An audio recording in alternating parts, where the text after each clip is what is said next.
Bonjour, aujourd'hui je vais vous raconter l'histoire du lionceau qui se croyait chèvre.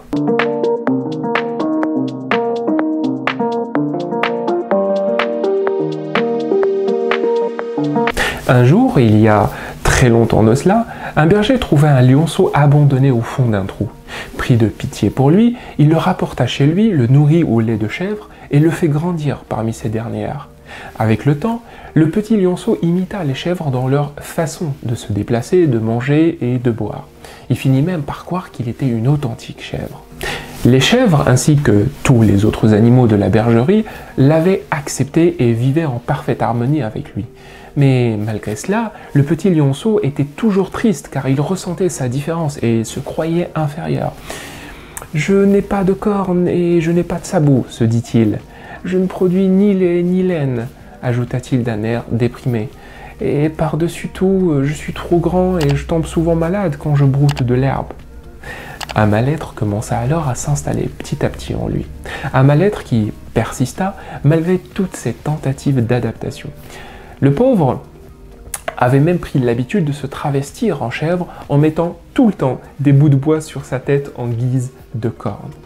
Et un jour qu'il accompagnait les chèvres à la lisière de la forêt, il vit apparaître un grand lion qui rugissait très fort. Oh, quel joli cri, se dit-il d'un air admiratif. Mais quand il vit que ce même cri faisait fuir les chèvres, il se mit à faire pareil et à s'éloigner de cet étrange animal. « Hé, l'ami !» lui dit le grand lion. « Pourquoi tu t'enfuis comme une chèvre? Je ne te veux aucun mal à toi !» Le lionceau répondit d'un air désemparé. « Arrêtez de ruser, je ne vous fais aucunement confiance. Vous voulez probablement endormir ma vigilance pour mieux me sauter dessus et me dévorer. » Le grand lion comprit alors que le lionceau se méprenait sur sa propre identité et lui expliqua « Je ne cherche pas à te dévorer puisque tu n'es pas une chèvre. Tu es un lion comme moi. » « Non !» cria le lionceau. « Je suis une chèvre et je ne vous permets pas de remettre cela en cause !» ajouta-t-il d'un air énervé, tout en vérifiant le petit bout de bois sur sa tête. « Regarde-toi bien, petit !» lui dit le grand lion. « Regarde tes pattes, regarde tes griffes, regarde ta crinière, regarde ta queue et regarde-moi. Ne sois pas troublé par ma corpulence. Si je suis bien plus gros que toi, il n'en reste pas moins que ton visage est semblable au mien et non à celui d'une chèvre. » Pour une raison que le lionceau ignorait, les paroles de cet étrange animal résonnaient en lui. Il regarda ses pattes, ses griffes et sa queue, puis les compara avec celles du grand lion.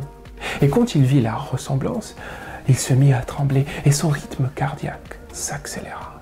« Si tu veux avoir le cœur net, petit, » lui dit le grand lion, « rugis comme moi. » Le lionceau s'arrêta net, puis tenta de rugir. Mais son rugissement fut si petit et si faible que le lion en rit et lui dit « Mets-y plus de conviction, jette ce petit bout de bois ridicule que tu as sur la tête. Prends une bonne inspiration et rugis de toutes tes forces. Et ta vraie nature réapparaîtra. » Le lionceau appliqua le conseil du lion, balança le bout de bois, prit une bonne inspiration, puis se mit à rugir d'une telle force, d'un tel point que ça s'entendait de très loin. Il recommença encore, et encore, et encore, chaque fois avec plus de conviction. Et à la fin, il fut épuisé, mais heureux.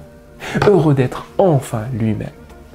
Réalisant sa vraie nature, ce soir-là, il observa de loin les chèvres revenir à la bergerie sans les suivre, préférant plonger dans la forêt et entamer une vraie vie de lion.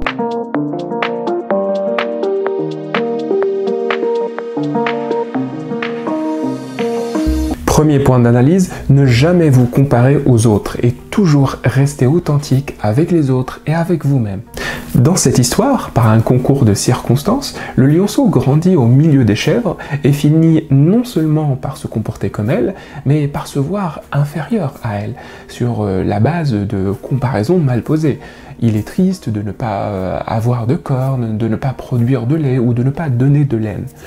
Si je pouvais vous dire le nombre de fois où j'ai fait moi-même ce genre de comparaison mal posée, en comparant des choux et des carottes, ou en me faisant du mal pour rien, sans que le sujet ne mérite réellement que je m'y attarde dessus, et sans que ça me fasse avancer. Des années après, quand j'ai commencé ma vie active, j'ai constaté que beaucoup d'autres personnes faisaient la même chose que moi. Elles se comparaient d'une façon maladroite entre elles et les autres. Pour bien être vues, elles essayaient de travestir leur propre nature. Elles adoptaient parfois des comportements qui ne leur convenaient pas du tout. Elles embrassaient parfois même des valeurs auxquelles elles ne croyaient, mais alors pas du tout. Elles empruntaient aussi des chemins qui ne les inspiraient pas le moins du monde. Résultat des comptes, comme moi, elles se faisaient du mal sans réellement avancer. Elles faisaient tellement d'efforts pour rien. Moralité, nous sommes tous différents. Nous avons tous des natures différentes, des regards différents, des histoires différentes, des cultures différentes. Vouloir à tout prix faire rentrer les gens dans le même moule social est, à mon avis, non seulement contre nature, mais contre-productif. Et en reprenant les mêmes termes utilisés dans cette histoire, je dirais qu'on n'est pas tous lions ou tous chèvres. Et j'ajouterais même cette fameuse citation qu'a dit Einstein un jour, « Si vous jugez un poisson sur ses capacités à grimper un arbre, il passera sa vie à croire qu'il est stupide. » Le deuxième point d'analyse, les capacités innées et les talents d'une personne disparaissent rarement avec l'âge ou le conditionnement familial ou social. À titre personnel, l'histoire du lionceau me fait penser à notre époque moderne. En effet, mon métier m'amène à constater de plus en plus que des gens se sentent de moins en moins à leur place, surtout dans le monde professionnel. Le nombre de fois, ou le nombre de personnes qui sont douées pour quelque chose, tout en avançant sur des domaines qui ne les inspirent pas du tout, est totalement hallucinant. À titre d'exemple, j'ai rencontré un musicien extrêmement doué qui travaillait comme comptable depuis plus de 14 ans. J'ai rencontré aussi une actrice sculptrice, dont les œuvres, alors là, ils m'ont coupé le souffle, mais qui occupait un poste d'assistante dentaire depuis 8 ans. Une autre fois, j'ai rencontré un poète qui possédait, mais alors une faculté extraordinaire à manier les mots et les phrases, mais qui travaillait comme informaticien depuis 17 années. Le point en commun entre toutes ces personnes, c'est qu'elles ont un niveau plutôt moyen dans leur travail de tous les jours et que leurs années de conditionnement à l'école, au travail, n'ont pas pu effacer ou faire disparaître leur appétence ou leur talent naturel pour quelque chose d'autre. Exactement comme le lionceau. En effet, malgré des années de formatage et de conditionnement à la bergerie, celui-ci était loin de ressembler à la pire chèvre du troupeau. Par contre, il a eu juste besoin de quelques instants pour apprendre à rugir. Il lui a juste suffi de balancer ce petit bout de bois sur la tête, qu'il avait l'habitude de coller sur la tête, pour se connecter à sa vraie nature et utiliser ses capacités innées. Ceci dit, l'histoire ne nous dit pas ce qu'est devenu le lionceau après avoir quitté la bergerie. Peut-être qu'il a eu quelques difficultés au début à s'adapter à son nouvel environnement. Peut-être qu'il a eu quelques mauvaises surprises avec les autres animaux de la forêt. Ou peut-être qu'il a été écœuré en mangeant de la viande pour la première fois. Peu importe ce qu'il est devenu. Ce qui est sûr, c'est qu'à partir du moment où il réalisa sa vraie nature, il ne revint plus jamais à la bergerie. Vous savez, les personnes dont je viens de vous parler, le musicien, la sculptrice et le poète, vous savez quoi? Elles ont fini par faire la même chose. À un moment donné, elles ont balancé chacune son petit bout de bois sur la tête et pris leur courage à deux mains. Elles se sont lancées dans des projets en adéquation avec leur nature profonde et leur inspiration. Toutes rencontrèrent des imprévus et parfois d'énormes difficultés. Toutes ne réussirent pas leur projet ou leur réorientation, mais aucune ne regretta son choix. Troisième point d'analyse, la vie nous offre presque toujours des occasions pour rattraper le tir et revenir sur une mauvaise décision. Dans cette histoire, le hasard a fait en sorte que le lionceau rencontre un lion adulte qui lui montra sa vraie nature et qui mit en évidence son erreur de trajectoire dans la vie. Le lionceau eut peur au début, mais finit par l'écouter attentivement et par changer complètement sa trajectoire. Grâce à cette histoire et aussi à mon propre parcours de vie, j'ai tendance à croire que la vie nous envoie parfois des signes et nous offre parfois des occasions inespérées pour nous réveiller et pour nous rattraper et éviter ainsi de payer le prix fort d'une erreur du passé. Heureusement, certaines personnes profitent à fond de ce genre d'occasions données par la vie et corrigent leur trajectoire aussitôt qu'elles prennent conscience de l'erreur commise.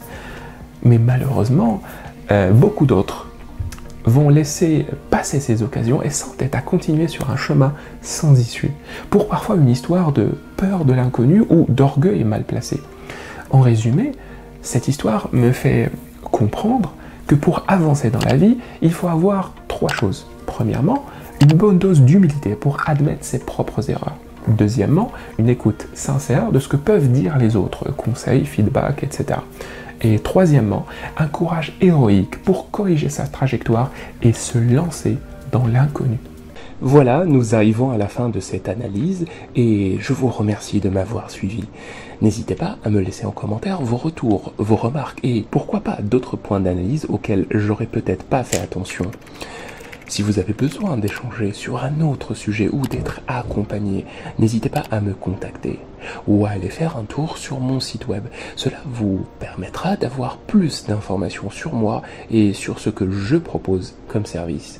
Quant à moi, je vous donne rendez-vous dans quelques jours avec une nouvelle histoire.